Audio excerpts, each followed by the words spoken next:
Hello, everybody.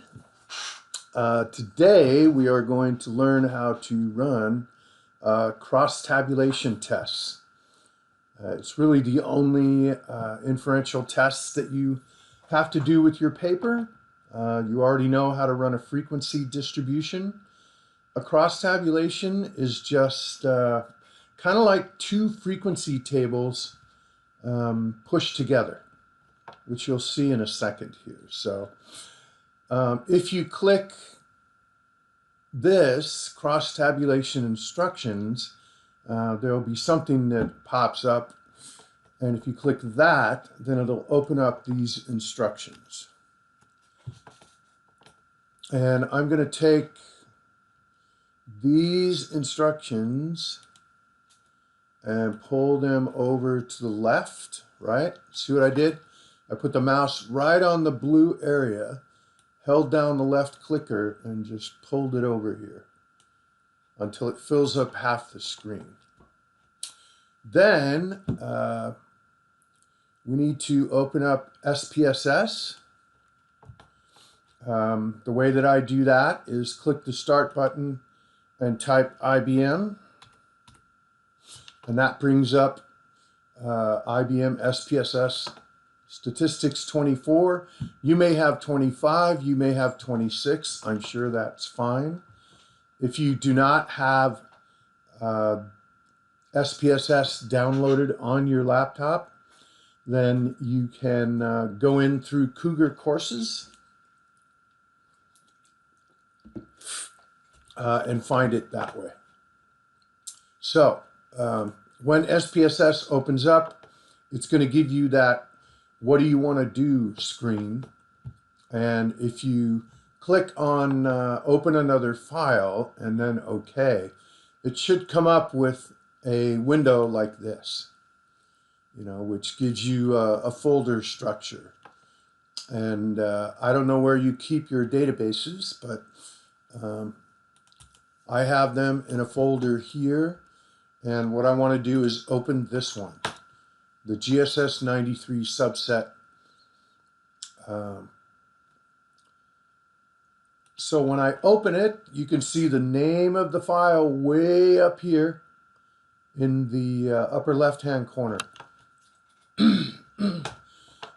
So I'm going to shrink this thing down, and I'm going to put the mouse right at the top, grab it, hold down the left clicker, and pull it over to the side. So now I have the database on the right and the cross-tabulation instructions on the left.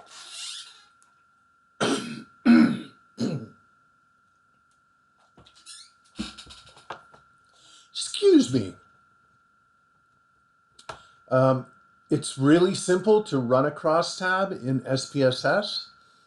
It says right here from the menu bar, you go to Analyze and Descriptive Statistics and Crosstabs.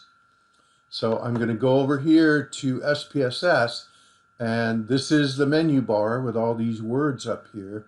And here is Analyze, and then Descriptive Statistics, and Crosstabs is, the fourth one down there. It just says Crosstabs. So if you click on Crosstabs, you're going to get the little window. And what does it say to do here? In the Crosstabs window, we're going to select and move the independent variable in the row box and put the dependent variable in the column box. Now, let's just try a really simple one and use gender or sex versus income.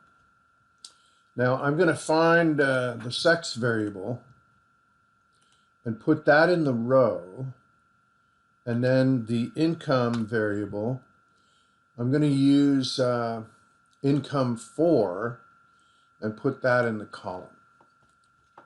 The reason why I'm using income 4, because it only has 4 categories of answers.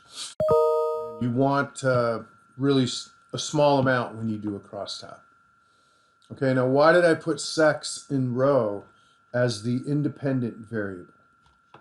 It's really because the answers to what your income is going to depend on what your sex is. In this case, with this database, it's just male or female. Okay, so the independent variable, it affects the answers of the income variable. Because we all know that there's a difference between males and females and how much they make for the same job, which is totally unfair and completely dumb as far as I'm concerned.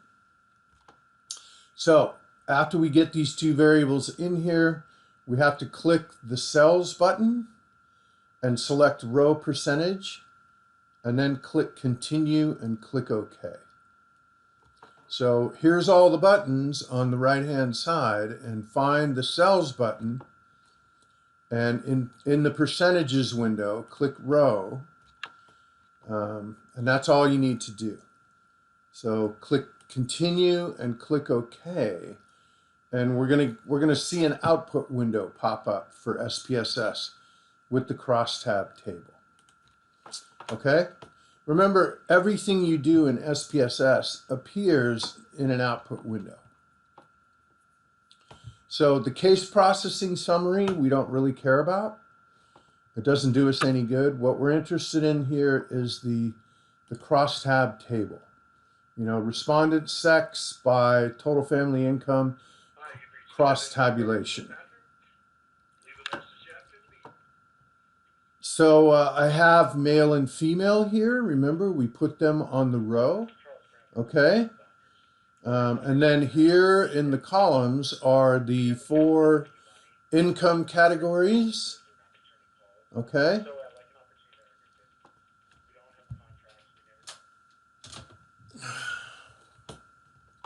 So males, here is 34.9% of them make less than 25,000. 22% in the next income category. 25 to 40, 18.4% in 40 to 59, and then 24% in 60 grand or more. And then the same thing with females.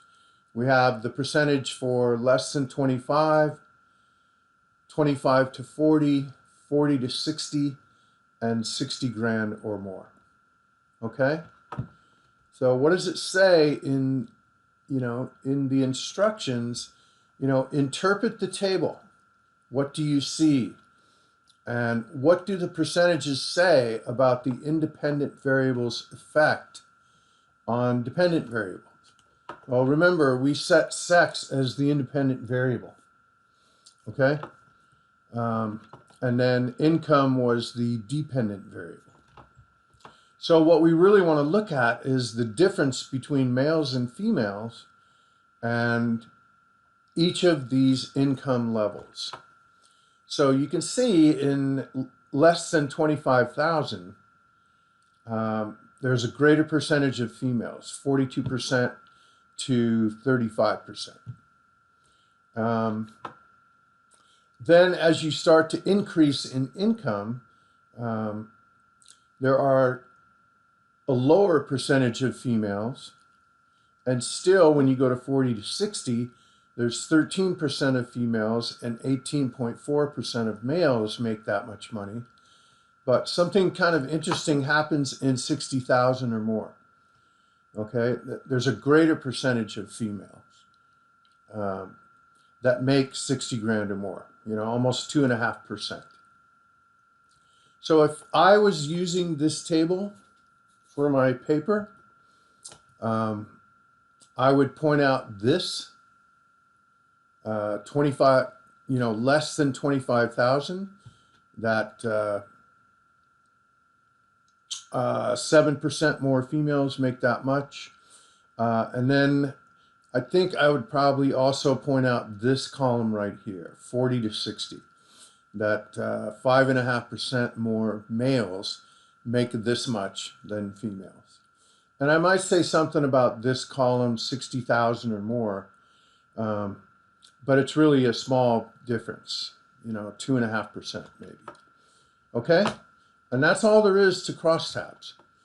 I think the most difficult part for you at first is going to be deciding which is the independent variable and which is the dependent variable. So let's go back and run one more crosstab and see if we can figure out which is the independent. So,